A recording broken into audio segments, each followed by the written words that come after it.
হাদিস মনে উঠলো এই জন্য বলতেছি।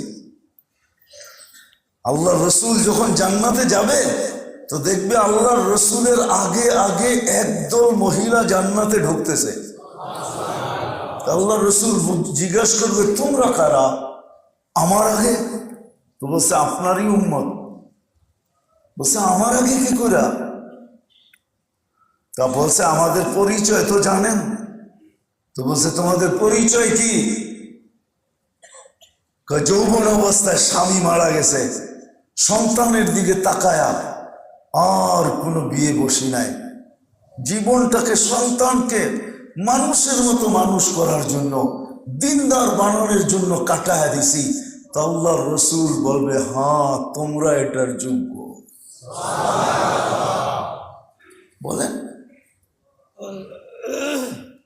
তোমরা এটার যোগ্য।